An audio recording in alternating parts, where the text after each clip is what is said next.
The chief aircraft used in the bombing of Germany is the Lancaster, at present the deadliest bomber in the world. In the Second World War, 125,000 aircrew served in RAF Bomber Command. Of that number, 72% were either killed, seriously injured, or taken prisoner of war. War only has losers, because nobody wins.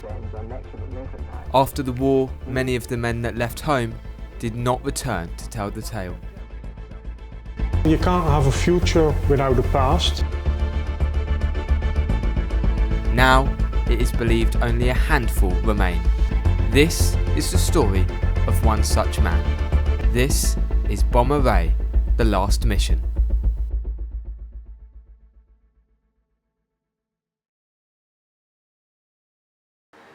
You alright, Ray? Oh, hello. How are you? Oh, thanks very much. Thanks for coming. No, lovely to see you. Ray Park, 99 and loving life. Right, that's your go, Ray. Your ordinary pensioner, living his life in an ordinary care home. Scratch even slightly below the surface, and Ray's life is far from ordinary. Born in April 1925, he grew up in a small town just outside Norwich. At 17 years old, he picked up the rallying cry and joined the RAF. Ray became a flight engineer in the infamous Lancaster bomber in 1944. Hello, Skip. First flares are just going down. The average life expectancy in Bomber Command was just 2 weeks.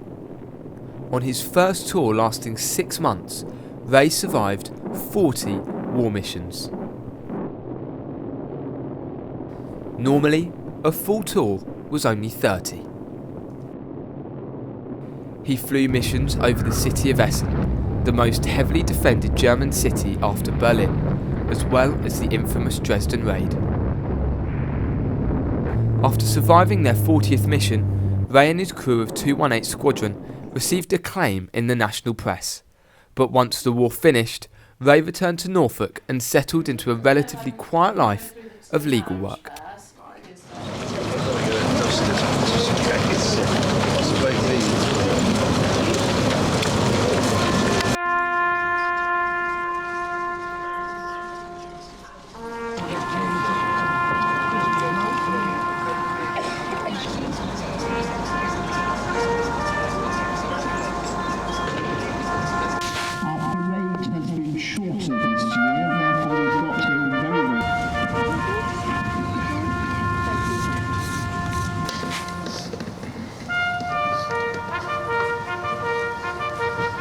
Since becoming a widower a few years ago, Ray has started fronting his local Remembrance Day services, flown himself in a light aircraft, and met up with other World War II veterans. It's incredible to have several veterans sharing their stories together, but quite simply, more must be done to move their stories forward into the future. It gives me great pleasure to present you with the Thank You Liberate medal. Ray's crowning moment of the year, the Dutch Medal of Liberation, presented to him for his role in freeing occupied Holland. I think it's a great opportunity for a global audience to understand and learn more about you and your brothers in arms. Ray became only the 11th veteran to have been awarded the medal from the Dutch Wing Commander. Bomber Command would prove to play a crucial role in liberating the Netherlands. This medal ceremony gave me the perfect opportunity to embark on the journey to take Ray on one last mission. I'll tell you about the mission that the Wing Commander was telling you about to Netherlands. It was 25th of October 1944. It was about our third or fourth operation. Clear blue skies, not a wind, not a cloud, not a breath of wind. And they said, oh, you'll be all right, it's a short trip, you'll be back home in time for lunch. And so we thought that's good. The target was the German works on the island of Walcheren, which they were bolstering up for defence. and we did the raid, and we got good results. And the time came to return to come back home. And to do that, we had to fly inland a little bit before we could turn and come back over the sea. As we turned to come back, there was a tremendous explosion which really shook our plane up completely. We happened to be just right over where it happened, and so there you saw all this terrific crash and flames and black smoke and all that sort of thing. But we had to go on and keep out of the way. So we went on, we turned around, came back, and we did get our Sunday lunch. Then after a few days, that worried me, because surely was not one of our chaps who dropped a bomb on that town. It would have been a terrible thing to do. And I couldn't get over that for a long, long time. But I learned much later in life that what happened was a Lancaster had been badly damaged over the target. It struggled on to where we were and just crashed down into the town. And that Lancaster was a Pathfinder plane with the crew, seven or eight members, all about the same age as my crew. And they survived. I survived, they didn't survive. And so when I got the news that it wasn't our fault, I was so much relieved about it. So it would have been right here, on this very spot those 80 years ago, where Ray and the crew would have scrambled out of that very hangar, made their way here onto this runway where their Lancaster bomber would have been ready and raring to go. They'd have clambered in through the back door, and Ray would have made his way down to the front of the plane into the cockpit with the pilot, where he'd have taken up his usual flight engineer's position, done his routine engine checks before those incredible Merlin Rolls-Royce engines would have started whirring as the plane took off into the skies to fly about 140 miles in this direction towards Holland, which in fact is shorter than flying to Bath in that direction. Now, it's the crew's shortest mission at only 2 hours, and they'd have been coursing through the skies on that beautiful sunny blue day that Ray was talking about, and they'd have been heading directly for the island of Walcheren and the town of West Capella. And that is exactly where we're heading next.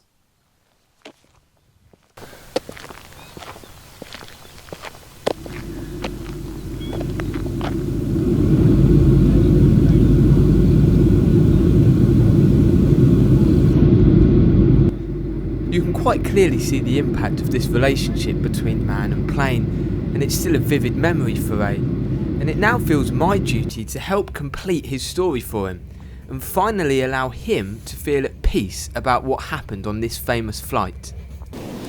Our journey brings us here, to the beaches of West Capella, specifically Liberty Bridge, where 80 years ago Ray and his comrades fought to liberate this region. Now, families, children, on days sunnier and warmer than this, will enjoy the beaches behind me. They can do it because they're free. Ray and all of his comrades fought for that freedom.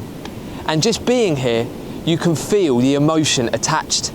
You can walk down into the museum and you can get a sense of what it means to everyone who lives here and everyone who passes through. This place is more than just a collection of people. It's a collection of stories, and stories that mean something to everyone who lives here. And we've come to find out more about those stories. The Polderhuis Museum acts as a memorial for all those who lost their lives in the fight at West Capella. The objectives for Ray and Bomber Command? Bomb the dikes to cause a flood and flush out the German defences. British planes dropped leaflets to the civilians warning them of the attack, but many either didn't see them or had nowhere to go. Out of the 19,000 houses on the island, only 4,000 escaped any damage. Ivo is the manager of the museum. His grandmother was 16 at the time of the bombings, and she passed down her stories and experiences. And I wanted to find out more about what really happened here.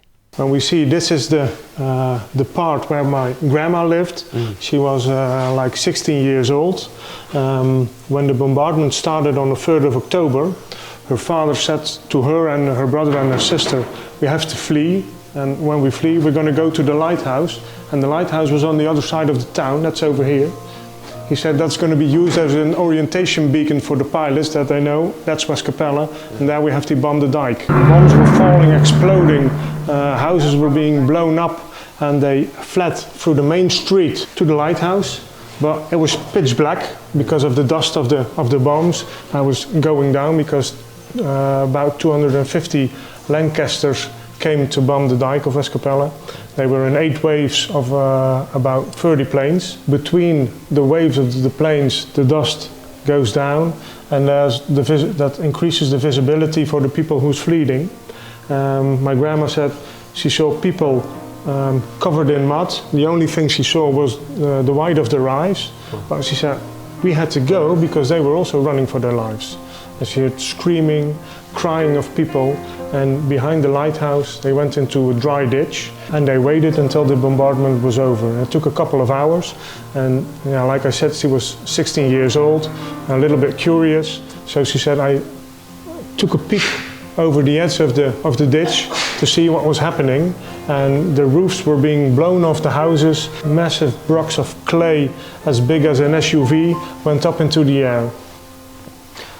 They waited until the bombardment was over.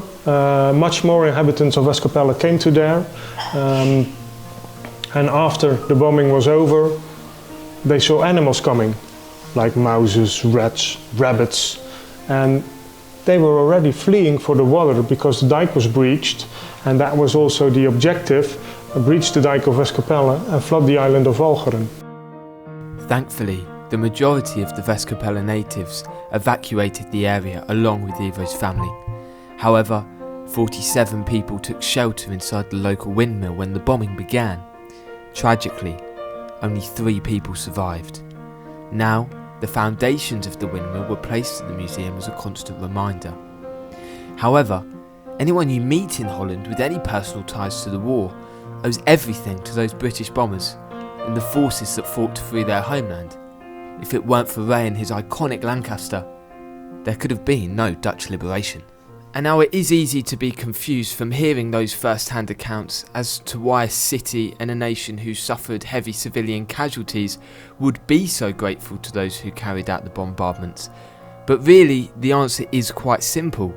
For the previous 4 years, many of them had lived under fear and persecution of Nazi rule. Some would have had family members taken to concentration camps just because they were Jewish, or had their homes and lives overtaken by Nazi soldiers. Of course, they mourned the lives of those who they lost, but for the first time in those 4 years, they saw the hope of freedom. They felt gratitude towards a group of men who left their homeland to fly over heavily defended German areas just to help them, a gratitude which they all still feel, that Ivo still carries for his grandmother. Now, it's not just overseas where the gratitude of freedom is felt. Here at home there are still those doing what they can to help keep these stories living on. Meet Johnny. When he came across Ray's story, he wanted to join with me to help give Ray one final mission. He came up with the idea of running over a marathon between Ray's old air bases to raise the money to help make it happen. I went down to see him just before he set off to find out why he felt the need to get involved and help reunite Ray with an old friend. I've always just had a huge passion and interest in Second World War history and aviation. Sparked really through my grandfather. Growing up, he was in the RAF and used to watch the Battle of Britain film around his on a Sunday, so I was instantly gripped when I first saw Spitfires and Hurricanes soaring around the sky and then saving the country. And then as I got older and really learned the kind of significance of the Second World War events and the human side of it all, then it really sparked my interest. When you meet and speak to these individuals, they're just so incredibly humble. They don't want any thanks or accolades for what they did, just really to be remembered and the sacrifices that they and their comrades made. So I hope that through being able to capture and document these stories, that it will just keep that history alive, where they'll be able to to learn and help be educated on, you know, what went on, what they did, and yeah, hopefully that we can learn from that in the future.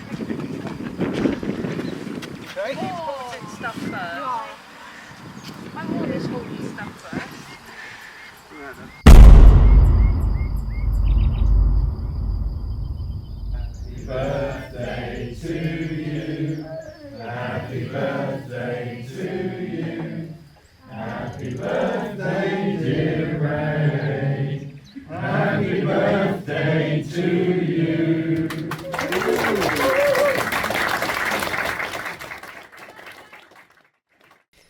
It's not every day you turn 99, but when you do, the celebrations and surprises deserve to be bigger than any before, and for Ray, that was witnessing a Spitfire aerobatic display for the first ever time. Although, with Johnny's arrival to the party, time to deliver an even bigger surprise. Tell Ray his final mission is just around the corner.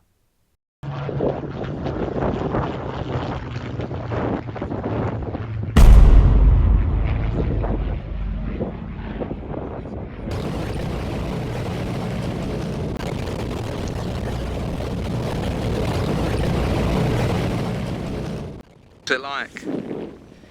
Nice to see it? Yes. Up-to-date propellers.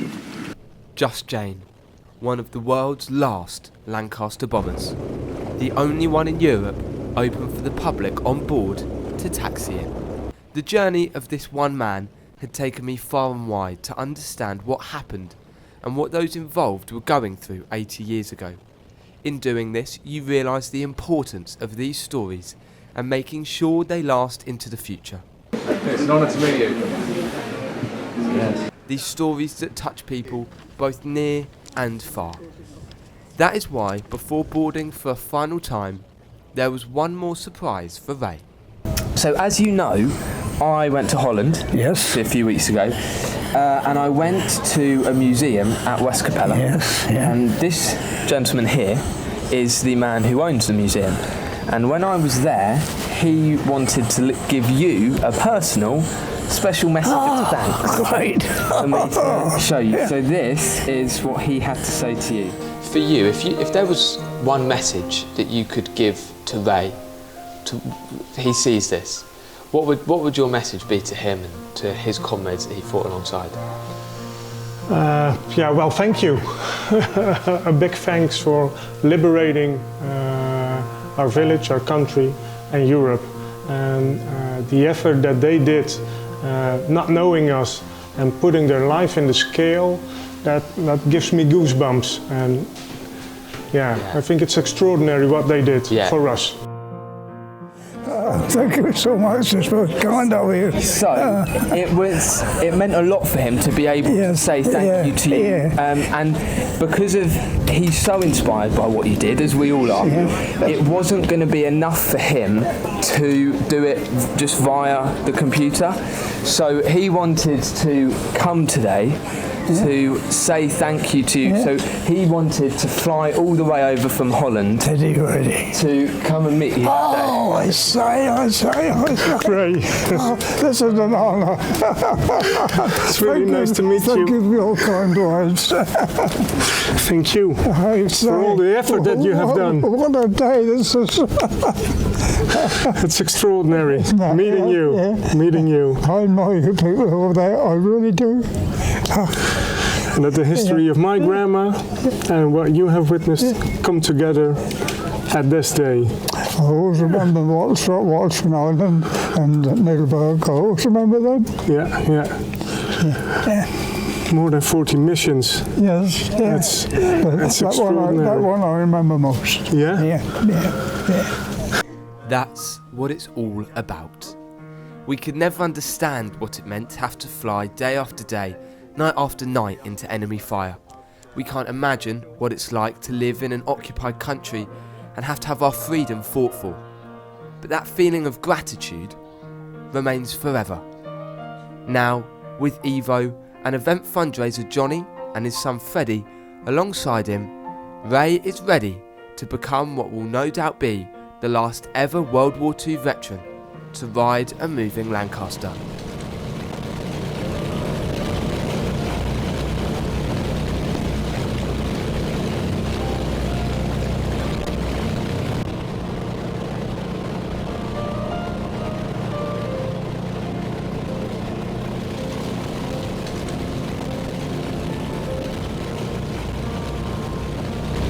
Talk to me about when you're walking, when you're getting up there, and you see it and you hear it.